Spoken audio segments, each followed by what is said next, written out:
Tron is the story of man versus machine, but in the real world, it's the story of visionary science fiction versus Disney's bad decisions. Because if Tron has one true enemy, it's not the master control program, it's the mouse. Today's video will explore the history of Tron, how it's been historically mismanaged by Disney, and what the future holds for the upcoming Tron Aries. This is the rise and fall of Tron, a franchise that invented the digital age of cinema and was almost erased by the very studio that created it. A story of how Disney had lightning in a bottle, and instead of changing the future, they tossed it in the vault. Tonight we'll look at how Disney mishandled both Tron films, why the original stands the test of time and is one of the most daring films of its era, and why Tron survives in spite of Disney, not because of them.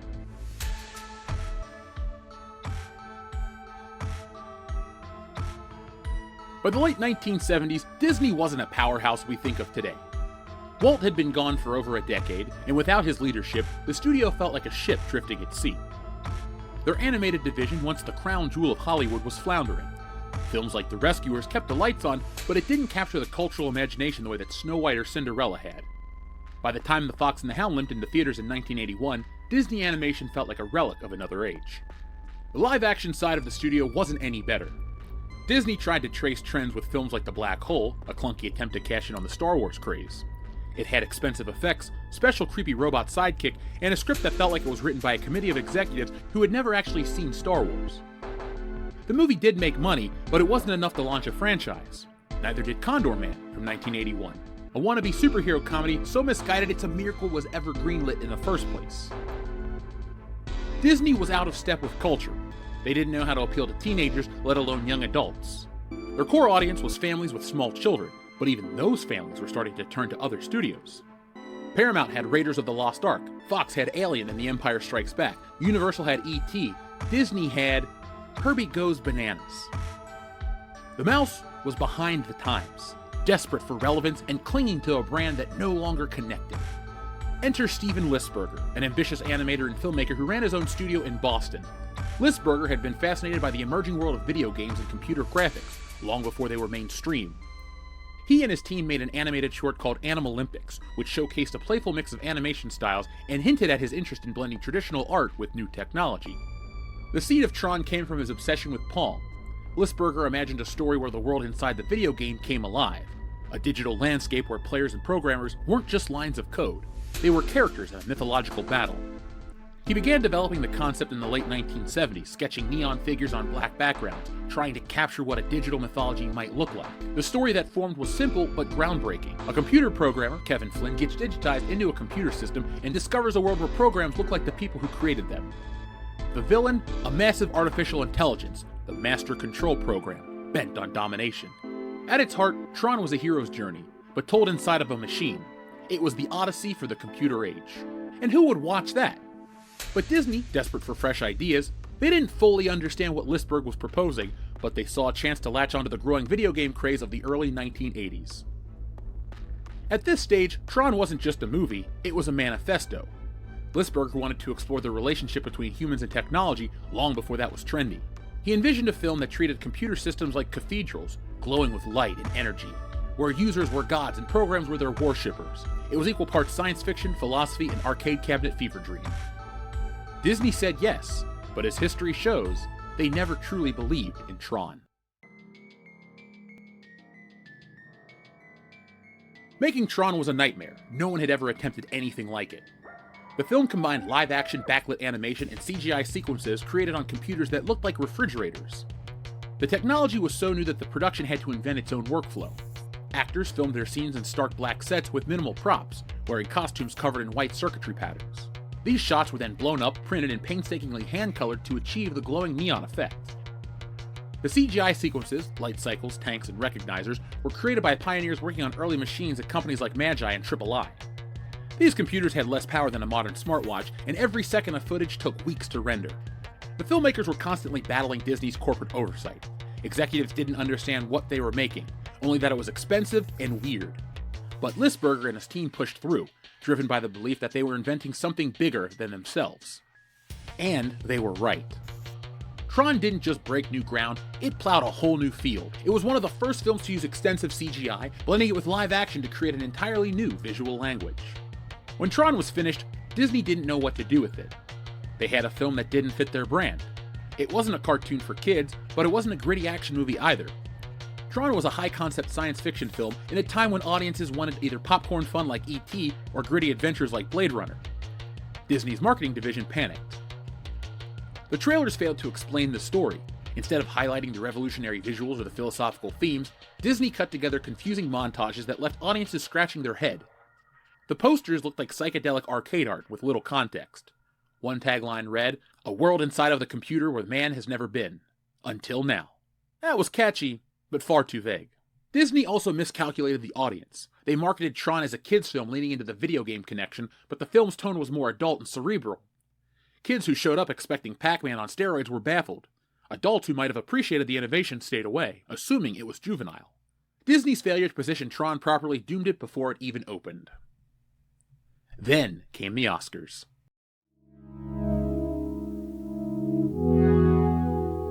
Tron's visual effects should have been a lock. Instead, the Academy disqualified the film for consideration, declaring that using computers was cheating. That decision might be the single dumbest call in the history of the Oscars. Imagine punishing a film that pioneered a new medium because it didn't fit the old rules. The irony? Today, every blockbuster relies on CGI. Marvel, Pixar, Star Wars, all of them owe their existence to the path that Tron blazed. Yet, in 1982, Disney didn't fight for it. They didn't lobby the Academy. They didn't push back. They let their own groundbreaking film get tossed aside. Tron was more than just a film. It was a turning point in cinematic history. It proved that computers could be used as storytelling tools, not just a gimmick. It laid the groundwork for Jurassic Park, The Matrix, and the entire MCU, and yet Disney sabotaged it through neglect, misunderstanding, and cowardice. Instead of embracing Tron as their future, they treated it as a failed experiment. The film earned $33 million, barely covering its cost, and Disney called it a disappointment. What they didn't see was Tron's value wasn't in the box office, it was in the doors that it opened. But Disney never valued innovation unless it came with guaranteed profit. Tron did change cinema, but its own studio refused to see it. Tron may have been dismissed in 1982, but it refused to fade away. Like so many great cult films, it found its second life not in theaters, but in homes, arcades, and the imagination of fans. VHS and Laserdisc gave Tron a permanent afterlife, allowing audiences who missed it in theaters to discover it in living rooms, and once people saw it outside of the box office noise, it clicked. The visuals, which confused audiences in the 1980s, became mesmerizing in the 1990s when CGI was everywhere. What once seemed strange suddenly felt prophetic. As professional computers spread into homes, Tron looked less like science fiction and more like a myth about the present. The rise of video games only amplified this. Kids who grew up with Nintendo and Sega could suddenly understand what Listberger was trying to capture back in 1982. And then there were the creatives. Programmers, digital artists, future filmmakers. These were the people who latched onto Tron like scripture. Pixar co-founder John Lasseter famously said that without Tron, there'd be no Pixar. The blending of live action with computer animation set a precedent that ripped across Hollywood. Every visual effects heavy film of the 1990s, from Terminator 2 to Jurassic Park, owes a debt to the weird little Disney movie that no one understood at the time. Disney didn't see this, but fans did. They organized fan clubs, they wrote essays online, and treated Tron as sacred text. The light cycle became iconic, the disc battles influenced games and comics, even the costumes inspired fashion. Tron became more than a film, it was a style, a mood, an aesthetic that generations embraced. And this is the ultimate irony. The company that barely marketed Tron, that shrugged when the Academy snubbed it, that buried it in the vault, ended up with one of the most influential films of its era. Tron was mistreated by Disney, but it was invaluable to everyone else.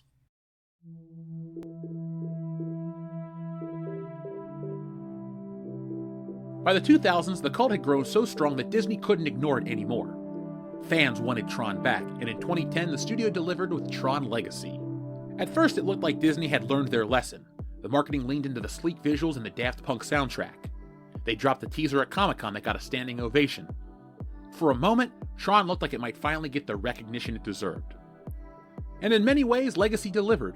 It gave us a stunning visual update to the grid. The light cycles looked better than ever.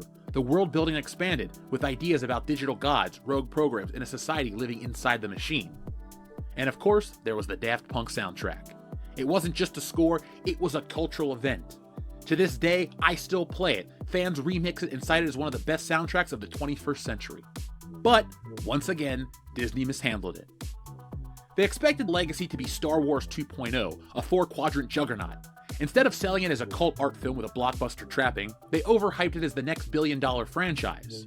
They released it in December against Harry Potter and the Deathly Hallows Part 1, which steamrolled everything in its path. They pushed toys and merchandise that didn't sell, and when the film pulled in $400 million worldwide, Disney called it a disappointment. But what's the truth? Tron Legacy did not fail. It succeeded exactly where it needed to, with the fans.